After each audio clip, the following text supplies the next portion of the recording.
আসসালামু আলাইকুম। FryPOS-এর নতুন আরো একটি টিউটোরিয়াল ভিডিওতে আপনাদের স্বাগতম। আজকের এই ভিডিওতে আমরা ধাপে ধাপে শিখব যে কিভাবে আমরা এই FryPOS রেস্টুরেন্টের যে খরচগুলো যেগুলো আছে, কি খাতে কোন খরচগুলো হলো সেগুলো কিভাবে দেখবো এক ক্লিকে এবং কিসের কারণে আমরা খরচগুলো করলাম সেই কারণগুলো কিভাবে এখানে যোগ করব। তো আর দেরি না করে চলুন শুরু করা যাক। প্রথমে আমরা আমাদের FryPOS রেস্টুরেন্টের সফটওয়্যারটি যেটি আছে সেটা লগইন করে নিব। লগইন করার পরে চলে আসবো আমরা এক্সপেন্সেস নামে একটা অপশন আছে এখানে ক্লিক করলে দেখেন আরো দুটি অপশন চলে আসবে, এক্সপেন্স এবং এক্সপেন্স ক্যাটাগরিজ। তো আমরা যদি এক্সপেন্সেসে ক্লিক করি তাহলে আমরা কি কি খরচ করেছি এবং কিসের জন্য খরচ করেছি, কত টাকা খরচ করেছি, কত তারিখে খরচ করেছি এবং কিভাবে খরচ করেছি সেই সব কিন্তু আমরা এখানে দেখতে পাবো। দেখেন আমার এখানে একটা এক্সপেন্স টাইটেল আছে চিকেন, ক্যাটাগরি দেওয়া আছে ইকুইপমেন্ট, তারপর অ্যামাউন্ট দেওয়া আছে ৫,০০০ টাকা এবং খরচের তারিখটা কিন্তু আছে ২৬শে জানুয়ারি ২০২৬। আজকে হচ্ছে আপনার ৫ তারিখ আর এটা খরচ করা হয়েছিল ২৬ তারিখ। তো দেখেন তারপর আছে কিন্তু পেমেন্ট মেথড ক্যাশ, তাই কিন্তু ক্যাশে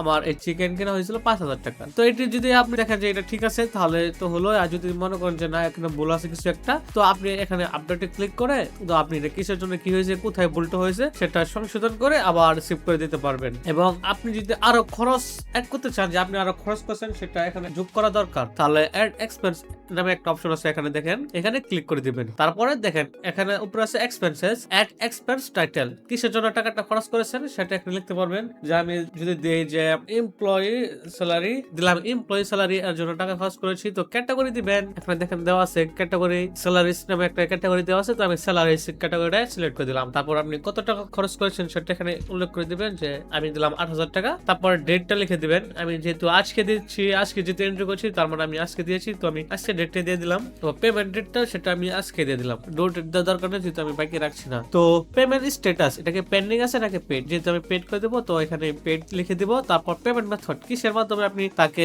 টাকাটা দিয়েছেন সেটা আপনি এখান থেকে cash, bank transfer, credit, debit, cheque না ডিজিটাল ওয়ালেট, কিসের মাধ্যমে আপনি তাকে টাকাটা দিয়েছেন সেটা কিন্তু এখানে আপনি উল্লেখ করে দিবেন। তো আমি এখানে ক্যাশ সিলেক্ট করে দিলাম। তারপর এখানে আছে বিবরণ, যদি আপনি এখন কিছু বিবরণ এখানে লিখে রাখতে চান তো লিখে রাখতে পারবেন। এবং যদি আপনাদের যদি মেমো থাকে যে মেমোর একটা ছবি তুলে রাখবেন প্রমাণ হিসেবে, তো সেটা কিন্তু আপনি চুজ ফাইলে ক্লিক করে করতে পারবেন। তারপর সব কাজ শেষ হয়ে গেলে এখানে সেভ অপশনে ক্লিক করে সেভ করে দিবেন। দেখেন এমপ্লয়ি স্যালারি আপনার কিন্তু এখানে অ্যাড হয়ে গেল। আপনার এক্সপেন্স টাইটেল যেটা আছে এটাকে যদি এমপ্লয়ির নামটা লিখে দেন তাহলে আরো ভালো হবে। তো এভাবে আপনারা আপনাদের যে খরচগুলো আছে, যে রেস্টুরেন্টের খরচগুলো, সেই সবগুলো কিন্তু এখানে এন্ট্রি করতে পারবেন। এবং তারপর দেখেন আরেকটা অপশন আছে এক্সপেন্স ক্যাটাগরিজ। তো আমরা যদি এক্সপেন্স ক্যাটাগরিজ ক্লিক করি তাহলে দেখেন অনেকগুলো ক্যাটাগরি কিন্তু এখানে অলরেডি দেওয়া আছে। তো আমরা এখান থেকে দেখেন ক্যাটাগরি কি কি দেওয়া আছে, rent, utilities, salaries, ingredients, equipment, marketing, insurance, maintenance, licence, তো এগুলো দেওয়া আছে। এগুলো যদি ক্যাটাগরি থাকে তাহলে হলো। আর যদি এখান থেকে যদি আপনি আরো কিছু আপডেট করতে চান তাহলে আপডেটে ক্লিক করে আপনি আপডেট করতে পারবেন। এবং যদি চান যে এই ক্যাটাগরিটা রাখবেন না তো ডিলিট করে দিতে পারবেন। এবং যদি চান যে